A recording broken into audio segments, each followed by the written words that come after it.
Hello दोस्तों, आप सभी का स्वागत है एनीमे की इस दुनिया में। तो इस एपिसोड की स्टार्टिंग फ्लैशबैक में 2000 साल पहले के टाइम को दिखाने से होती है, जहां पर एनोस द डीमन किंग अपनी सलाहकार शीन के साथ एक वाटर स्पिरिट के वॉरियर को देख रहा था, जो कि एक लड़की होती है और वो अपने मैजिक का यूज करके पानी से एक काफी बड़ा 4-5 सर वाला रावण का छोटा भाई एक ड्रैगन क्रिएट करती है और वो बहुत खतरनाक होता है। उसके एक हमले से ही आसपास बाढ़ आ जाती है। अब ये देखकर एनोस वॉरियर को सबक सिखाने के लिए जाने वाला था कि तभी शीन कहता है कि इस बार ये मौका आप मुझे दीजिए, जिस पर एनोस कहता है कि अगर तुम इस ड्रैगन को एक ही हमले में खत्म कर पाए तो मैं तुम्हारी कोई एक इच्छा को पूरी करूंगा। जिसे सुनकर शीन के मन में लड्डू फूटते हैं। वाह वाह वाह, ये तो बढ़िया चीज है। और फिर वो अपनी पूरी ताकत लगाकर एक ही हमले से पानी से बने ड्रैगन को निस्तेनाबूद कर देता है। और फिर जब एनोस उससे उसकी इच्छा के बारे में पूछता है तो वो जवाब में रिसरेक्शन कहता है, यानी कि उसे कई हजारों सालों के बाद पुनर्जन्म लेना है,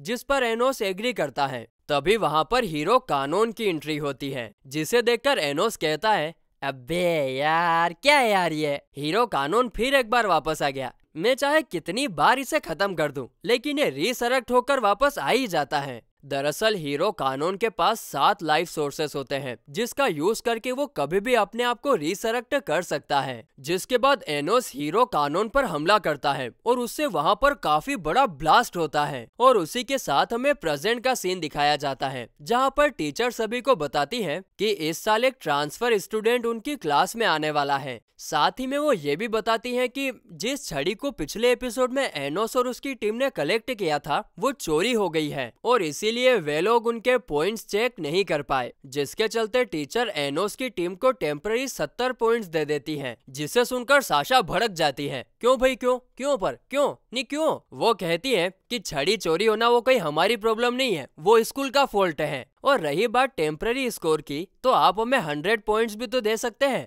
अब इस बात पर टीचर कुछ कह पाती उससे पहले ही सभी स्टूडेंट्स बात करने लगते हैं कि शायद एनोस की टीम ने ही छड़ी को चोरी की होगी, ताकि सभी को पता ही ना चल सके कि वो फेक है। अब ये बात सुनकर वहां पर बैठी मीसा नाम की लड़की, मीशा नहीं मीसा, साशा की साइड लेने के लिए खड़ी होती है, लेकिन टीचर उसे अपने गैर कानूनी कैंप को कैंपस में लगाने की बात को लेकर नीचे बैठने के लिए कहती है।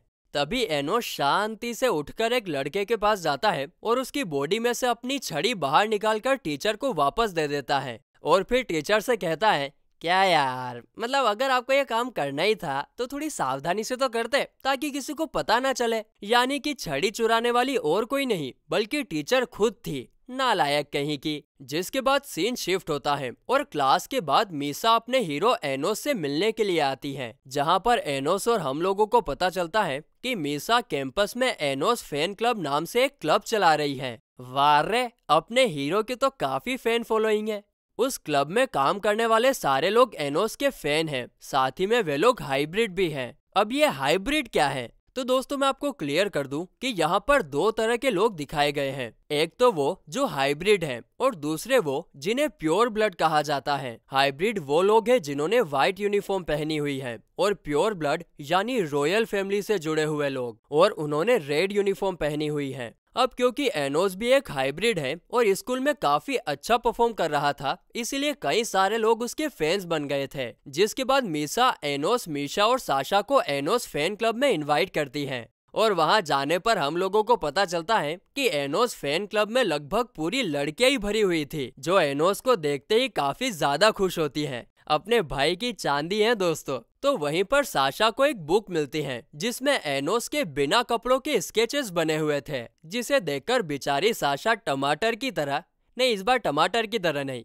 जिसे देखकर बेचारी साशा तरबूज की तरह लाल हो जाती है। इसके बाद मीसा सभी को एक रूम में लेकर आती है, जहां पर किसी तलवार का आधा हिस्सा रखा हुआ था। और यहाँ पर हम लोगों को पता चलता है कि मीसा के डैड एक डीमन है और उसकी मोम एक स्पिरिट है, यानी कि मीसा एक हाफ स्पिरिट और हाफ डीमन है। साथ ही में हमें यहाँ पर यह भी पता चलता है कि मीसा ने कभी भी अपने डैड को नहीं देखा है, क्योंकि शायद वो एक रॉयल्टी से बिलोंग करते हैं और रॉयल्टी कभी भी अपने नाजायज बच्चों को समाज के सामने नहीं लाते हैं। और जो ये तलवार हम देख रहे हैं हैं वो मीसा के डैड ने उसके 10वें जन्मदिन पर उसे गिफ्ट में भेजी थी, और इसे देखकर मीसा को पूरा यकीन है कि इस तलवार का आधा हिस्सा आज भी उसके डैड के पास जरूर होगा। इसके बाद मीसा और सभी लड़कियां एनोस को उन सभी को उसकी टीम में शामिल करने के लिए कहती हैं, जिस पर एनोस कहता है कि मेरी टीम में शामिल होने के लिए तुम लोगों को पहले खुद को साबित करना होगा कि तुम लोग उस लायक हो। इसके बाद सीन शिफ्ट होता है और हम दो डीमन लॉर्ड्स को देखते हैं। वे लोग यहाँ पर स्टूडेंट्स को स्वॉर्ड कंपटीशन के लिए तैयार करने के लिए आए थे।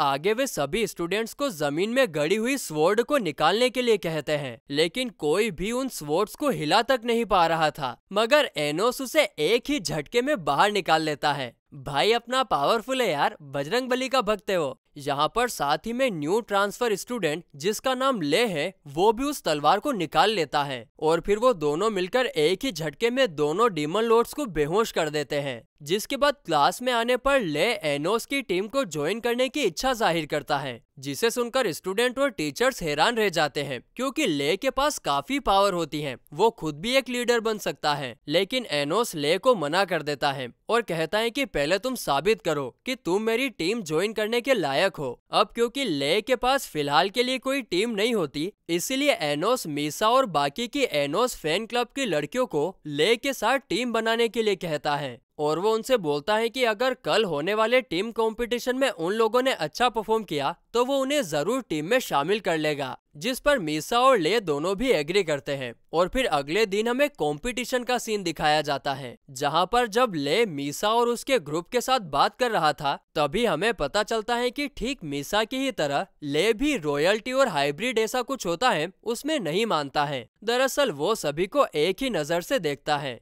वहीं दूसरी तरफ एनोस के कहने पर मीशा एक काफी बड़ा केसल क्रिएट करती है, जिसे देखकर साशा उससे पूछती है, वाह रे बेन्ना, तूने इतना जल्दी इतना बड़ा केसल कैसे क्रिएट कर लिया? जिस पर मीशा कहती है कि शायद ये रिंग जो मुझे एनोस ने दी थी ये सब उसी का कमाल है। लेकिन यहाँ पर एनोस कहता है कि कुछ और भी तो हो सकता है छोरी। बस इतना कहते ही वो ले के साथ लड़ने के लिए वहां से चला जाता है, और वहां जाकर एनोस को पता चलता है कि ले ने अपनी मैजिक पावर का थोड़ा सा पार्ट मीसा और उसके ग्रुप को दिया है, जिससे कि वे लोग ऑब्जेक्ट मैनिपुलेशन टेक्निक का यूज करके एक बड़े से वॉरियर को क्रिएट कर सके। और वे लोग सच में भी ऐसा ही करते हैं। जिसके बाद एनोस ले से लड़ने के लिए एक सादी लकड़ी का यूज करता है बजाय की तलवार के। तो वहीं दूसरी तरफ साशा को मीसा के बनाए हुए वॉरियर से लड़ने में थोड़ी सी दिक्कत हो रही थी। तभी एनोस जो ले के साथ फाइट कर रहा था वो उसे खतरनाक जियो ग्रेस स्पेल का यूज करने के लिए कहता है, लेकिन साशा के अनुसार उसके पास उतनी पावर नहीं है कि वो जियो ग्रेस का इस्तेमाल कर सके। मगर इसके बावजूद भी एनोस उसे ट्राई करने के लिए कहता है, जिसे सुनकर साशा एग्री करती है और मीशा स्पेल को एक्टिवेट करने लगती है। अब इसके चलते महल के सामने एक बड़ी सी मैजिकल तोप अपीयर होती है, और वो दोनों लड़कियां सक्सेसफुली तोप को फायर भी कर देती है, और इससे मीसा के वॉरियर को काफी बड़ा झटका भी लगता है। ये देखकर साशा को यकीन ही नहीं हो रहा था कि वे दोनों अचानक से इतनी ज्यादा पावरफुल कैसे बन गई। जिस पर मीशा बताती है कि शायद जब हमने पास्ट को चेंज किया था तब पास्ट की सोर्सेस और प्रेजेंट की सोर्सेस एक साथ मिल गई, जिससे हमारी पावर्स भी बढ़ गई है। अब इसके बारे में साशा सोच ही रही थी कि तभी मीसा पीछे से आकर उसके ऊपर अटैक कर देती है, और उसके कारण साशा काफी ज्यादा जख्मी हो जाती है। वहीं दूसरी तरफ हम देखते हैं कि ले भी एनोस को स्वॉर्ड फाइटिंग में काफी कड़ी टक्कर दे रहा था, यानी कि बाबा ले भी सच में काफी पावरफुल है। वहीं इस तरफ जख्मी साशा अपने कर्ट मैजिक को एक्टिवेट करती है, और ये देखकर मीसा उसके ऊपर अपना फाइनल अटैक करने का डिसाइड करती है। मगर तभी वहां पर मीशा अपीयर होती है, और फिर दोनों बहनें अपनी फैमिली के स्पेशल मैजिक टेक्निक यानी कि फ्यूजन मैजिक का इस्तेमाल करके एक तरफ से आ रहे वॉरियर और दूसरी तरफ से आ रही मीसा को एक ही झटके में हरा देती हैं। और ये देखकर दोनों बहनें काफी ज्यादा खुश होती हैं, क्योंकि उन्होंने जीवन में पहली बार एक साथ काम किया, और वो भी इतना खतरनाक। वहीं दूसरी तरफ एनोस और ले अपनी फाइट को काफी ज्यादा एंजॉय कर रहे थे, और वहीं उनके फाइट के चलते आसपास अर्थक्वेक्स आने लगते हैं, और वे लोग लगभग स्कूल के इस हरे भरे जंगल को डिस्ट्रॉय कर रहे थे। तो वहीं अंत में ले एनोस पर एक फाइनल हमला करता है, मगर एनोस जैसे तैसे करके उसे भी रोक लेता है, और अब आखिर में एनोस खड़ा हुआ था और ले नीचे गिरा हुआ था। यानी कि ले बाबू तो हार चुके हैं और इससे उसे लगता है कि अब वो एनोस की टीम को ज्वाइन नहीं कर पाएगा। मगर तभी अपने यारों का यार एनोस मुस्कुराते हुए उसे उठने के लिए हाथ देता है, यानी कि एनोस ने उसे अपनी टीम में शामिल कर लिया है। और फिर आखिर में एनोस ले से पूछता है कि अगर मैं कहूँ कि मैं असली डीमन किंग हूँ तो क्या तुम भरोसा करोगे? जिस पर ले कहता है कि अभी तो मुझे पता नहीं, लेकिन इस बात को सुनकर मुझे कोई हैरानी भी नहीं होगी क्योंकि तुम हो ही इतने पावरफुल। और ढिंग ढिंग ढिंग, इसी साउंड के साथ ये एपिसोड यहीं पर खत्म होता है।